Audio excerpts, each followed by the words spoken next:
Great. The key thing to keep in mind for shipping, let me throw it into 3 general categories. Number 1, 80% of the stuff that enables people to grow food is transported internationally, whether it's equipment or fertilizer or fuel.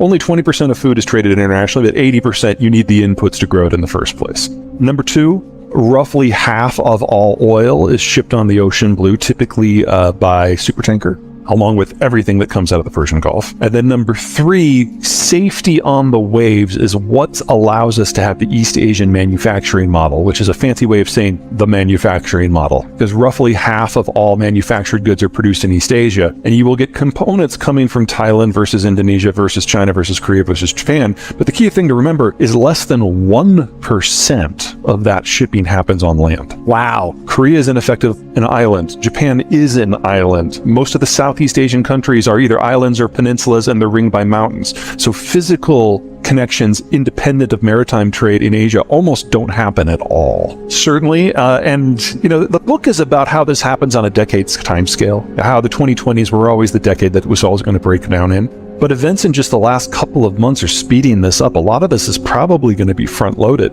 Well, think of what just happened in the first week of December. So the Europeans announced their plan for an oil export ban, and a lot of the details are being made up as they go on. It's a very European policy in that regard. But what it is encouraging is a split in the way we view oil from the Russian space versus the rest of the world, and the different types of crude coming out of the Russian space. So the stuff the Europeans are primarily concerned about is Urals crude that is exported west to the European space, and that can only be sold for $60 or less now, and that's affecting insurance and shipping rates and the type of vessels that go in. And we saw over the course of the last 2 years how disruptions in simply the type of vessel being available can generate supply chain snarls. So now we're doing this with energy, but there's also a crude grade that exports to the Pacific that doesn't touch the European space at all, that trades differently. We now, just in the Russian space, have 2 fundamentally different markets, not just for pricing, but for physical accessibility, for the ability to get ships and insurance to allow it to move. One of the reasons why the world has been so stable, air quotes stable,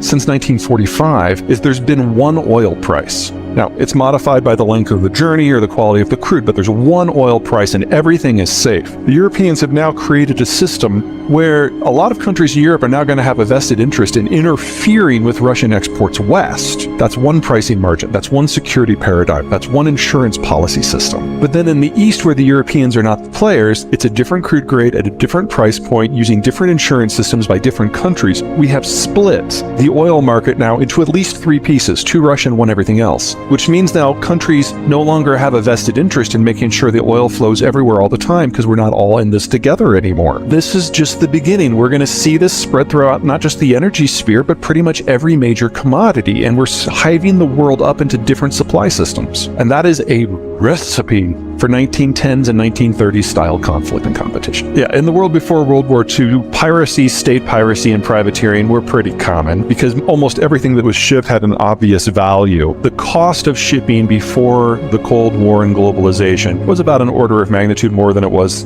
previous. And in the pre-industrial world, it was an order of magnitude more than that. In the pre-deepwater era, it was an order of magnitude more. So interfering with shipping has always been very popular because you know that the value of the product is going to be high. It's only in the post-World War II era that the cost of shipping has dropped so much that we put everything on the way. So that's intermediate manufacturing, that's low value-added commodities, things that normally you would produce and consume locally. It used to be it was all pretty much luxury goods or something of very high value. Now it's a little bit of everything. We're kind of in this soft moment in history where everyone's holding their breath and wondering if the next time there's an incident, the U.S. is going to intervene or not, and I would argue we are not. Part of this is political. The Biden administration is the most populist administration we have ever had, more so than Trump. Basically, it feels like on trade policy, the Biden administration is going through Trump's tweets and picking them out one at a time and expanding them into position papers and putting them into policy and running a really good grammar scrubber over it. And we're basically getting the second Trump administration right now from a trade point of view. And then second, even if we wanted to intervene, this isn't the 60s or 70s. I mean, it used to be that there were no other naval powers. And so the United States with the destroyer-heavy Navy after World War II could patrol the global oceans because there wasn't a lot of competition and we had the right tools for the job. But since 19 1990, we've retooled our Navy, we've retired most of our smaller vessels, and we've concentrated naval power into our supercarrier battle groups. And if you want to knock off a country, that is the tool. But if you want to patrol the global oceans in an environment where other people have ship, you don't need the dozen supercarrier battle groups we have. You need like 800 destroyers.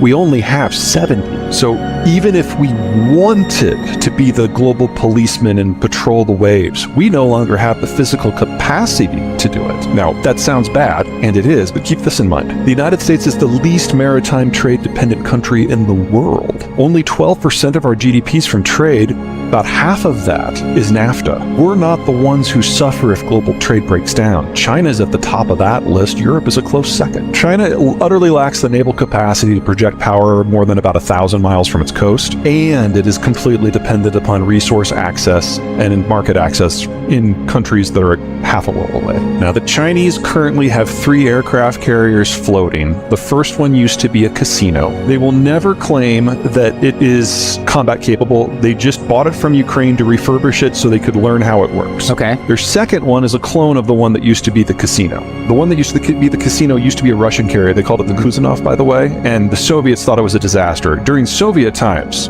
with Soviet resources, it just kind of caught on fire from time to time. Okay. Anyway, so the Chinese do not claim that these two will ever be combat capable. Okay. They're training for their engineers more than anything else. And they do have a third one that they're going through sea trials right now. And it is a larger carrier that they actually designed themselves. But again, it's a prototype. They don't view it as anything other than a test bed. So they might get their first carrier in 2027. China technically is a larger country than the United States, but about 2/3 of its land is either too hot or too dry or too cold to be inhabitable. So 95% of the population lives on 1/3 of the land.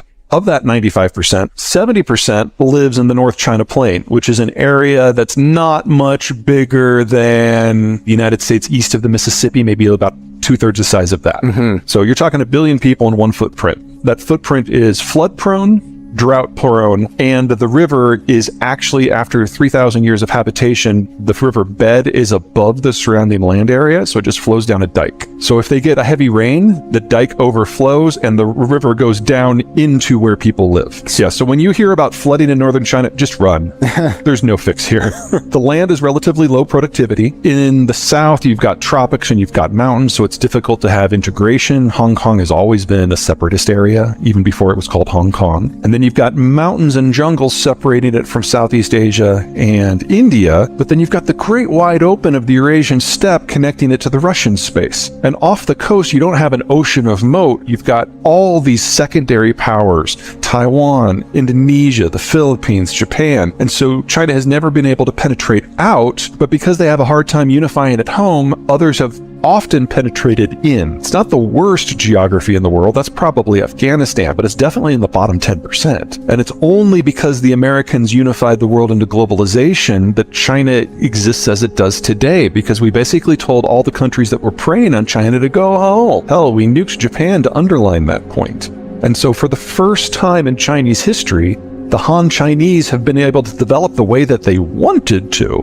And then Nixon and Mao had their summit and brought China into the globalized system to bring it away from the Russians. So I don't want to suggest that the Chinese played no role in their own success, but without the change in the strategic environment of Eisenhower and then ultimately Nixon, none of this would have ever happened.